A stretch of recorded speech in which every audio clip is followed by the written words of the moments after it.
Assalamualaikum and hello everyone. We are Group 1 and I am Aisha Humaira. I am the first translator. I am Aina Shafiqah and I am the second presenter. And I am now Anis Raya and I am the third translator. I am Noedina and I am the first reviewer. My name is Norbertusha and I am the second reviewer. And today we will be presenting our discussion for the week 5 lab report translation task. For this task, we collaboratively translated a medical text about heart attacks from English to Malay. During this activity, we work as translators and reviewers. The translators translate different sections of the text, while the reviewers check for errors, inconsistency, and areas that could be improved. In addition, we also focus on ensuring that the translation was accurate in terms of meaning and suitable for a medical context. We pay attention to the use of appropriate terminology, sentence structure, and overall clarity so that the translated text will be easy to understand while still maintaining a formal and professional tone. After completing the translation, we conducted an error hunting session together during this discussion. Each member will carefully examine the translated text to identify possible weakness or inaccuracy. We focus on several important aspects such as vocabulary choice, grammar, sentence structure, terminology, tone, and preservation of meaning.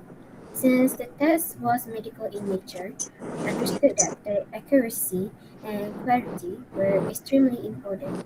Therefore, we compared different translation choice and discussed which expression sounds more natural, professional, and suitable for in Malay medical writing since the topic is about heart attack.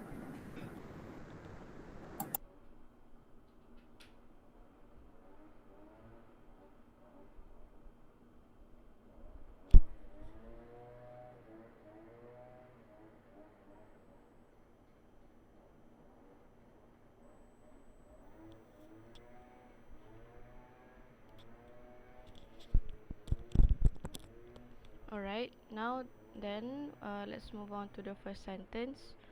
The first sentence is ideally, a healthcare provider should screen you during regular checkups for risk factors that can lead to a heart attack. The translated version was sebaiknya seorang petugas kesihatan perlu menyaring anda semasa pemeriksaan untuk mengetahui faktor-faktor risiko yang boleh menyebabkan serangan jantung. Alright, let's begin. While reviewing the diagnosis section, I noticed that some sentences sounded too direct if we translate it directly from English, so they felt a bit awkward in Malay. For example, the phrase menyaring anda technically follows the original sentence that we translate from screen you, but in Malay it sounds strange because we usually do not use menyaring for people in medical situations. In addition, we should also focus on the tone of the translation.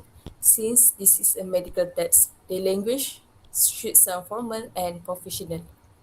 Some first sounded slightly too casual.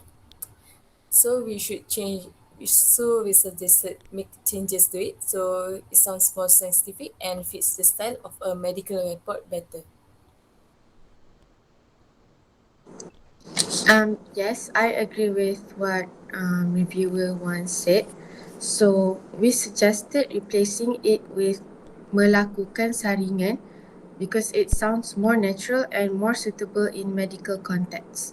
The original phrase, which is menyaring anda, sounds too direct and awkward in Malay, while melakukan saringan is a term that is commonly used in healthcare and medical communication.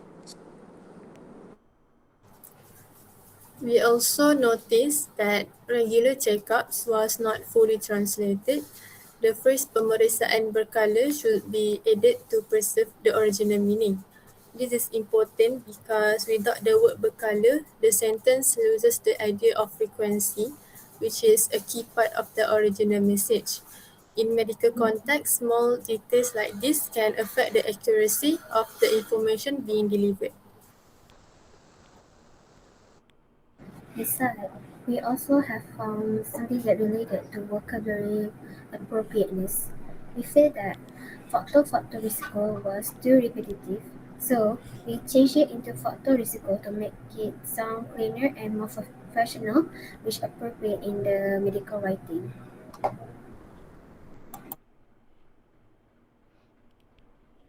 Alright, let's move on to the second sentence.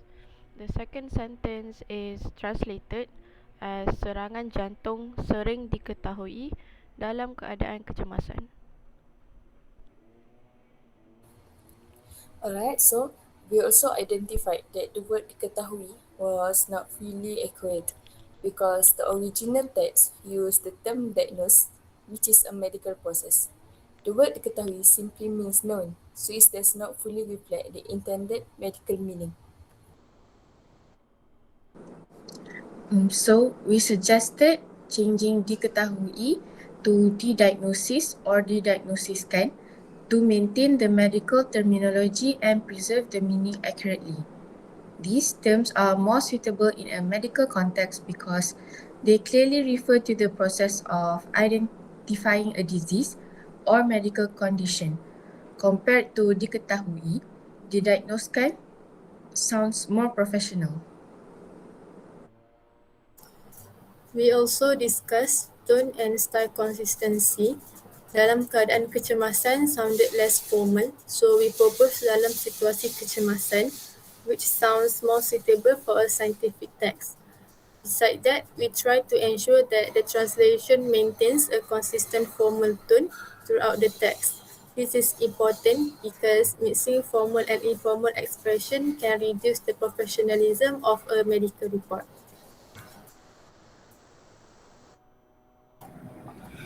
For the sentence Anda akan ditanya, we notice that it slightly changed the meaning of the original sentence because the source of text used the phrase you may be asked, which expresses possibility rather than certainty.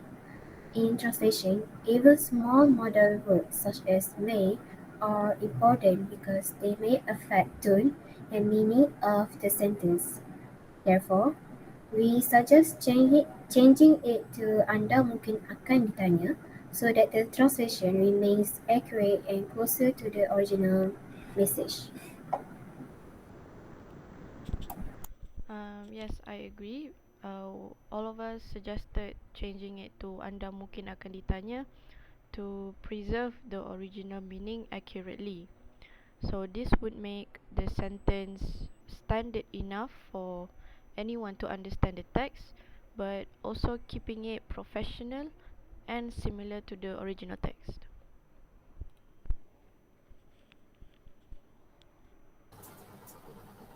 And next is for the sentence about checking heart health. The translated version used the phrase melihat bagaimana jantung anda berdegup. For the sentence related to health, I noticed that the phrase melihat bagaimana jantung anda berdegup sounds too casual and descriptive. Although the meaning was understandable because we all can understand what that means, however, it does not sound like type of language that we normally use in medical reports or healthcare materials. In addition, we realize that medical translation requires subject matter awareness, especially when describing procedures or body functions. Readers will usually expect medical text to sound precise and professional. So, to improve the contextual and subject matter awareness, we suggested replacing melihat bagaimana jantung anda berdegup with menilai kadar degupan jantung because this sounds more professional and scientific. The phrase is also commonly used in healthcare settings and helps convey the intended meaning more clearly to readers.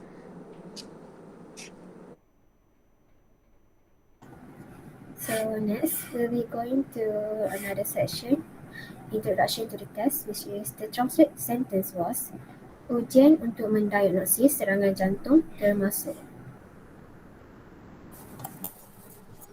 We thought the word termasuk sounded slightly casual, so we proposed merangkumi to create a more formal tone.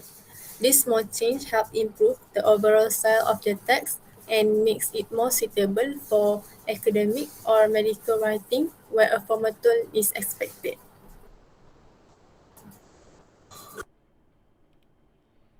Okay, moving on to the electrocardiogram section. One important discussion involved the cardiogram section. We have encountered some issues with certain phrases and sentence structures.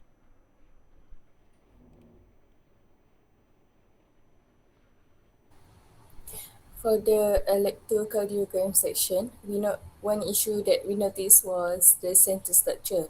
The original English sentence was already quite long, and when we translated to the Malay translation directly, the Malay version becomes slightly confusing and difficult to follow because the sentence was too long for the readers to read it briefly.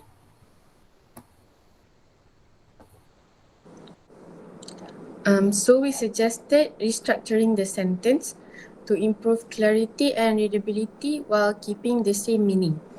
The original sentence may have sounded awkward due to its structure, so the revised version helps the information easy for readers to follow. And this also ensures that the translation sounds more natural in Malay while still maintaining the original message and context accurately. Another issue was the phrase tampalan melekit. Although it is not technically wrong, it sounds informal and awkward in a medical report. From our discussion, we agree that using specific medical terms like electrode is better because it increases accuracy and reflects proper subject matter knowledge.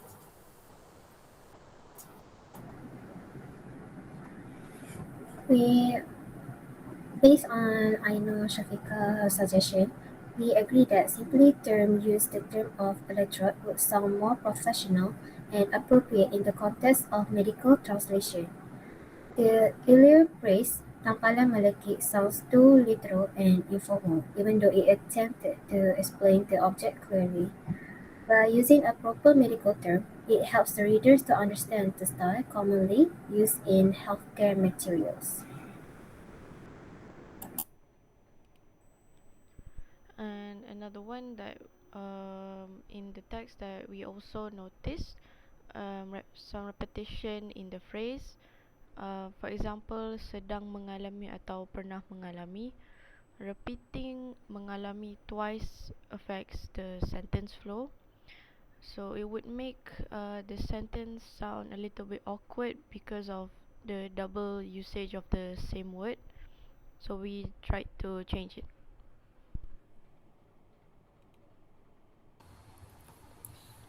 So from what Aisha has said, he suggested removing the one repetition to improve sentence flow and readability.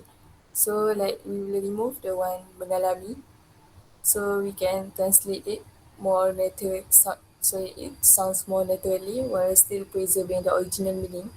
Because in Malay language, we just not need to repeat the same word twice to improve the clarity.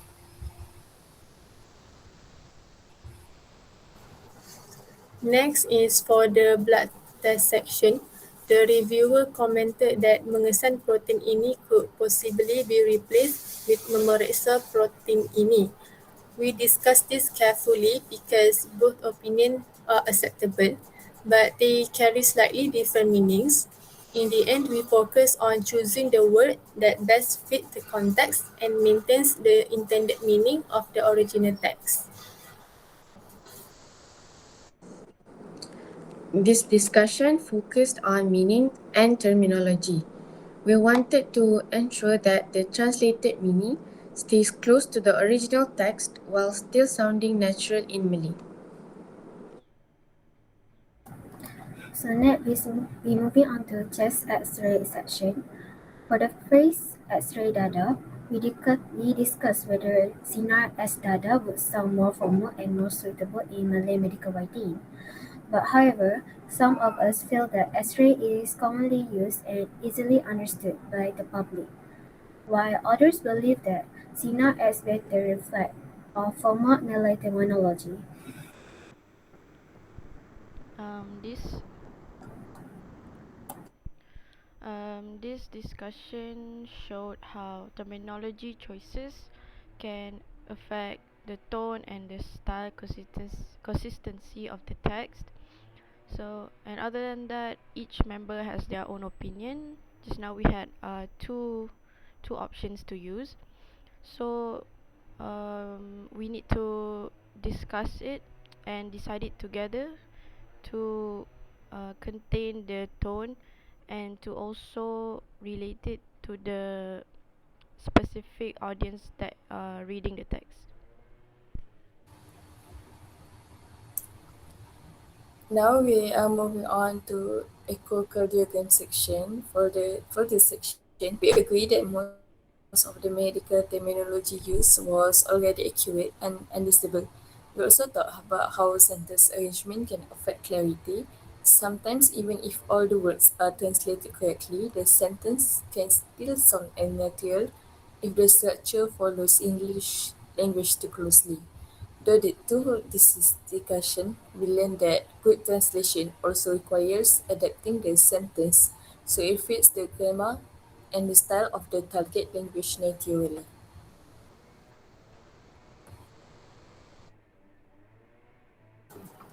However, the phrase melalui injap jantung sound repetitive and awkward to the medical text report.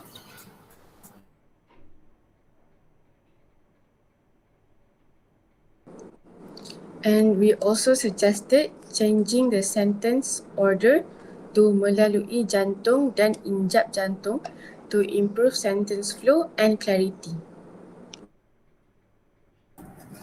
Other than that, we also discussed it by replacing the phrase mencipta image with menghasilkan image because it sounds more natural, formal, and appropriate in scientific writing. The word mencipta usually refers to creating something new creatively, while menghasilkan better reflects a technical process performed by a medical equipment.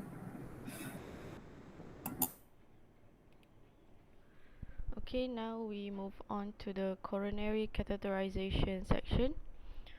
In this section, the translation was generally clear. There was not much of an issue, but we did encounter some phrases that needed to be replaced to a more suitable one. So for the categorization session, we suggested replacing the phrase diarahkan ke jantung with dipandu ke jantung. Although both phrases are understandable, dipandu sounds more suitable in a medical situation because it better describes how the catheter is carefully guided to the body during the procedure. This is because dipandu describes the movement of the catheter more naturally in medical situations.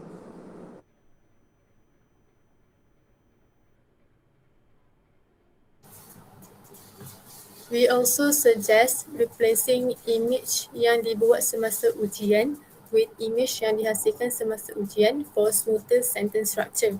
This change improves readability and makes the sentence sounds more natural in Malay, especially in a scientific context.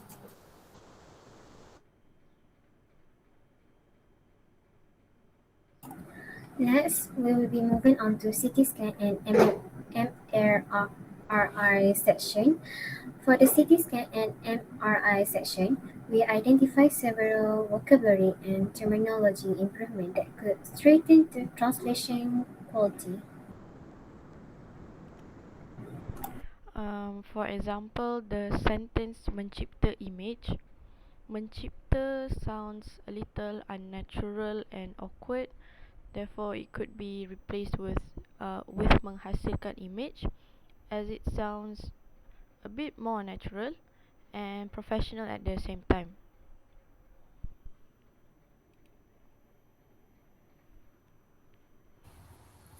We also discussed whether the word mendiagnosis should be replaced with pengesan, depending on the tone and the style we wanted for the overall translation. These discussions showed us that translation often involves making choices between multiple acceptable terms, and the final decision depends on content, consistency, and target audience. Next is about what we get from the task. So throughout this task, we realized that direct translation is not always effective because English and Malay have different sentence structure and writing style. We also learned that maintaining terminology consistency is very important, especially in scientific and medical texts. In addition, this task helped us understand that translation is not only about changing words from one language to another, but also about adapting the meaning, tone, and context appropriately. Through collaboration, we were able to compare different perspectives and select the most accurate and suitable translation. This discussion session helped us to identify mistakes and weaknesses that individual members may not notice when working alone. Through this discussion and the feedback we received, we were able to evaluate different translation choices more critically to improve the overall quality of the text. The collaborative process has also strengthened our communication and teamwork skills because every correction that needs clear justification and supporting reasons. At the same time, we learn to respect different perspectives and work together to produce the most accurate and appropriate translation possible in terms of terminology. As for me, working collaboratively also improved our critical thinking because we had to justify every correction and discuss which version sounded more accurate and appropriate. So it is important and crucial to discuss it with a few more group members, like translators or even the reviewers, so we can get more ideas and decide together which is more suitable to use according to what category the text is. So in scientific text, we have to be a lot more formal because it's in a professional setting.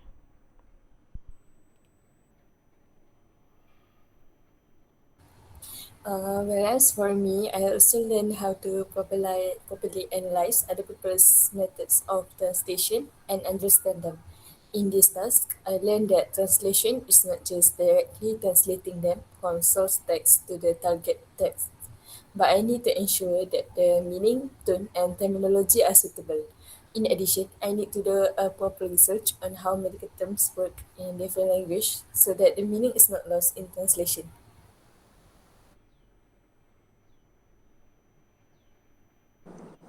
So, in conclusion, this translation task helped us improve our translation skills, our teamwork, and the understanding of medical terminology. We learned the importance of preserving meaning, using appropriate vocabulary, and maintaining formal tone in scientific translation. Overall, this task also helped us become more careful and critical when translating, especially when dealing with technical or medical content. This collaborative discussion and the peer review process help us to produce a clearer and more accurate final translation. Alright then, thank you for your ideas and participation, everyone, and I will see all of you again soon. Goodbye. Thank you. You Thank you.